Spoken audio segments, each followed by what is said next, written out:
विजेत्री Shri Balkrishna Prabhu Vaishnavan, Radhe Krishna, all my YouTube viewers.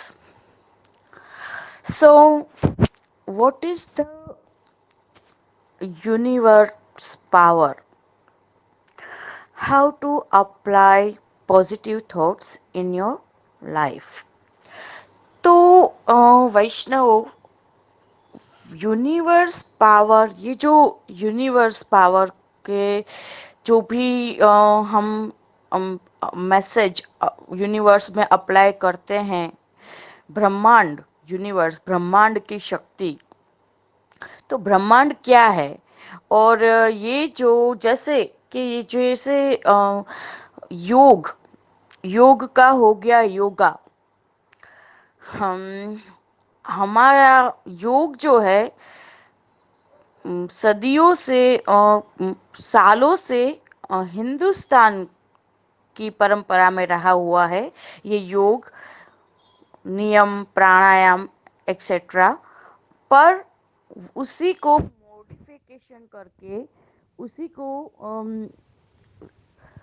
Recap कहते हैं, नहीं रीमेक्स, हाँ रीमेक्स कहते हैं ना, वैसा करके हमारी चीज़ हमको जैसे अंग्रेजों ने सप्लाई करी, और फिर हम लोग योगा योगा करके जो हम भूल गए थे वही चीज़ वापस करने लगे, उसका इम्पोर्टेंस समझे।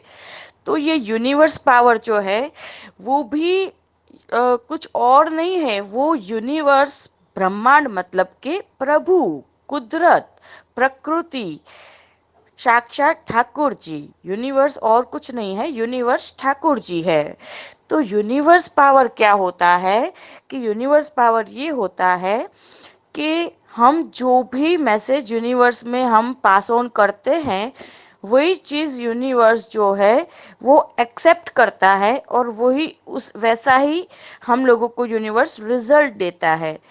समझ रहे हो कि अगर आप ब्रह्मांड में ऐसा मैसेज पास ऑन करोगे कि मुझे तो ये चाहिए, मुझे ये वस्तु चाहिए, पर मेरे तो बैड लक है, मेरे तो इतनी सारी समस्याएं हैं, मैं तो बिजी रहता हूँ, तो मेरे को कैसे मिलेगी ये चीज़? अगर आप ऐसा मैसेज पास ऑन करोगे तो वो आपको चाहिए, पर साथ में आप इतनी सारी मुसीबतें भी उसके साथ ऐड करके यूनिवर्स में मैसेज पास करोगे, तो वो चीज़ें आपको कहाँ से मिलेगी? तो वो चीज़ यूनिवर्स आपको देना चाहता होगा तो भी नहीं देगा।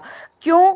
क्योंकि यूनिवर्स के ऊपर आप बिलीव नहीं कर रहे हो, अपने खुद के ऊपर आप बिलीव नहीं कर रहे हो। बराबर है? तो क्या हुआ? ये क्या सिद्धांत है? वही अपने पुष्टि मार्ग का सिद्धांत, विवेक, धैर्य, आश्रय। That's it. 3 शब्दों के अंदर कितना बड़ा सार आ जाता है। विवेक का मतलब आप लोग एग्जैक्टली समझते ही नहीं हो। विवेक का मतलब कोई सिर्फ ये नहीं होता है कि हम लोग जो बड़ों को रिस्पेक्ट करते हैं, हम लोग जो बड़ों के साथ तू तड़ाक से बात करने के बदले आप करो पधारो करके बात करते हैं, उसको ही विवेक नहीं बोलते। वो तो एक आदि भौतिक विवेक हुआ, ऊपरी विवेक हुआ, वो तो एक भाषा का विवेक हुआ। वो उसके अलावा भी विवेक की तो बहुत बड़ी डेफिनेशन है। विवेक का मतलब होता है आप अपनी बुद्धि जो होती है, आपका जो दिमाग होता है, उसका विवेक, बुद्धि को एक विवेक दीजिए। विवेक के ऊपर अपन बाद में ज़्यादा विस्तार में बात करेंगे, बराबर है? उसके बाद क्या आता है? विवेक, धैर्य और आश्रय। तो मेन तो सबसे मेन होता है आश्रय, और जो धैर्य, धैर्य मतलब पेशेंस। कोई भी वस्तु, तो पेशेंस के ऊपर भी अपन एक अलग से थोड़ा विस्तार में समझेंगे, पर अभी जो मेन है वो है आश्रय। आप एक दृढ़ आश्रय रखोगे, दृढ़ इन चरणन केरो भरोसो, जो अपना मार्ग है उसका जो मेन वो है सिद्धांत, कि आपके चरणों को पकड़ लिया प्रभु, आपका दास बन गया मैं प्रभु, सर्व समर्पण। जब मेरा सब कुछ आपका ही है तो मेरी जिम्मेदारी भी आपकी ही है, आप सब कुछ सही करोगे, आपके ऊपर ही सब कुछ छोड़ दिया है। छोड़ दिया है का मतलब ये नहीं होता है कि अपने कुछ करना ही नहीं होता है, बराबर है? अगर सिंह है वो शिकार करने के लिए एफर्ट्स नहीं करेगा, तो कोई बिना एफर्ट्स किए सिंह के मुंह में भी शिकार नहीं आ जाता है। सिंह जंगल का राजा है, पर उसको भी एफर्ट्स तो करने ही पड़ते हैं, बराबर है। हम लोग राजा धीराज है, अगर आप लोग हमको राजा कहते हैं तो हम लोगों को भी एफर्ट्स तो करने ही पड़ते हैं। स्मार्ट वर्क, हार्ड वर्क, सभी कुछ बराबर है। ऐसे ही सब कुछ नहीं हो जाता है, पर मेन जो होती है वो तो ठाकुर जी की कृपा, ठाकुर जी का आश्रय ही होता है, बराबर है। जैसे अपन कोई भी चीज के लिए कोशिश करते हैं, कोशिश करनी है, मेहनत करनी है, हिम्मत करनी है, पर डाउट नहीं करना है। जब हम अपने खुद के ऊपर, अपनी एफर्ट्स के ऊपर और यूनिवर्स के ऊपर, मतलब कि ठाकुर जी के ऊपर जब हम डाउट्स करते हैं न, करते हैं हम सब कुछ, पर डाउट भी करते हैं कि पता नहीं होगा कि नहीं, सही तो होगा ना, नहीं होगा तो जब ये डाउट्स करते हैं ना, तब यूनिवर्स को बुरा लगता है, ब्रह्मांड को। जब अपन उसके ऊपर आंख मिच के दृढ़ चरण केरो भरोसे, दृढ़ आश्रय करते हैं, तब उसको बहुत अच्छा लगता है। और तब वो जब निश्चिंत हो जाते हैं अपन, तो वो अपना सभी, अपनी अपनी सभी और सर्वसमर्पण कर देते हैं। सर्वसमर्पण भी जरूरी है, देखिए, दृढ़ आश्रय और सर्वसमर्पण। दृढ़ आश्रय जैसे अब अलग अलग जगह पे आप जाओगे, जब ठाकुर जी को जिम्मेदारी दे दी है आपने, तो फिर आप घड़ीक में यहाँ पे और घड़ीक में वहां पे, तो दो नावों में आप पैर रखोगे तो नाव डूबनी है। राम और रहीम दोनों को बुलाएगा, वो जो एक स्टोरी है, तो फिर राम सोचेगा कि रहीम जा रहा है, तो फिर रहीम को जाने दो।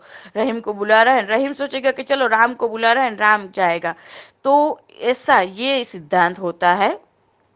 तो देखिए, मेरी जो बातें हैं, एक एक पॉइंट आप ध्यान से समझोगे तो आप लोगों को समझ में आएगी। तो इस तरह से यूनिवर्स पावर जो है वो तो है, मतलब है, पर उसको कैसे यूज करना है वो हमको आना चाहिए, बराबर है। तो इस तरह से होता है कि यूनिवर्स क्या है, ब्रह्मांड क्या है, ब्रह्मांड ठाकुर जी है। और हमें क्या करना है, दृढ़ आश्रय रखना है, एक दृढ़ आश्रय, एक को ही पकड़ के चलो, बराबर है। एक को पकड़ के चलो और उसके उसका उसको सर्व समर्पण कर दो, उसके उसके चरण पकड़ लो, उसके उसको सरेंडर हो जाओ। फिर वो जैसा कहे वैसा आप करोगे। अंदर से आपकी अंतरात्मा, जैसे मैंने देखो ऑलरेडी आपको समझा दिया कि धर्म में अंदर अपने आत्मा, अपने अंदर ही परमात्मा विराजते हैं साक्षी रूप से। कभी भी हम कहीं भी कुछ भी गलत करते हैं, अंदर से अपनी आत्मा की आवाज आती ही है। तो वो जो आवाज आती है उसको सुनो और उसको फॉलो करो। अगर उसको कहते हैं सरेंडर, अगर ऐसा करते हो तो फिर, अगर आप, आपकी अंतरात्मा जो कहती है वो करोगे, तो वही होगा जो आप चाहोगे, वो आपको यूनिवर्स, मतलब कि ठाकुर जी जरूर देंगे। सही सही रास्ते पे चलोगे, धर्म की राह पकड़ के चलोगे, सही तरीके से हर कार्य करोगे, हिम्मत दिखाओगे और पुरुषार्थ करोगे, ये सब चीजों का मिश्रण जरूरी है इक्वल रूप से। तो बराबर है। तो ये है यूनिवर्स पावर। तो यूनिवर्स पावर कोई अलग चीज नहीं है। यूनिवर्स पावर जो है वो ठाकुर जी है, वो प्रभु है। प्रभु, यूनिवर्स मीन्स प्रभु, और दृढ़ आश्रय मीन्स पॉजिटिव थॉट्स। तो पॉजिटिव थॉट्स जो है उसे अप्लाई कैसे करना है। अब सिर्फ ऐसा बोल देना, आजकल तो क्या है, ये एक फैशन में आ गया है। मतलब कोई भी आपका कोई भी फ्रेंड्स होगा, कोई भी रिलेटिव्स होगा, आपसे कभी अपनी प्रॉब्लम सॉल्व शेयर करेगा, आप उसको क्या बोलोगे एडवाइस में? ऐसे नहीं सोचते हैं, नेगेटिव नहीं सोचते हैं। Be positive, be positive, positive सोचो। अरे पर पॉजिटिव सोचो बराबर है, पर पॉजिटिव सोच को भी अप्लाई करने का एक तरीका होता है, सोचने की एक फ्रीक्वेंसी होती है, वो अप्लाई करना भी तो आना चाहिए ना। तो वो भी तो आपको सीखना पड़ेगा ना। अब जैसे आपके हाथ में स्मार्टफोन दे दिया, स्मार्टफोन है, आप बोलोगे मेरे पास तो एंड्रॉयड मोबाइल है, या मेरे पास तो एप्पल है। पर एप्पल खरीद लेने से या स्मार्टफोन खरीद लेने से तो सिर्फ कुछ नहीं होता है ना। उसके अंदर जितने भी फीचर्स है, उसको अगर आपको करेक्ट से यूज करने नहीं आएंगे, तो वो आप, स्मार्टफोन आपके हाथ में है तो ये वो एक सिर्फ शो पीस की तरह है आपके हाथ में। तो उसका कोई मीनिंग तो नहीं है ना, फुल प्रूफ मीनिंग तो नहीं है उसका। तो उस तरह से होता है कि भाई બોલ તો દેતે હે આપ લોગ કે અમે તો આપના ચરણ પકડી લીધા છે જે વાલા, અને બસ આપ કૃપા કરો, આપ આશીર્વાદ આપો, અને બસ અમારે તો ઠાકુરજીનો જ એક આશરો છે, ઠાकुरजी કૃપા કરે તો થાય। અરે પણ ઠાकुरजी ક્યારે કૃપા કરે, हमारा आशीर्वाद तुमने क्यारे फड़े, वो भी तो एक बात हो जाती है ना। तो positive thoughts, how to apply positive thoughts, वो अपन अपने नेक्स्ट वीडियो में देखते हैं।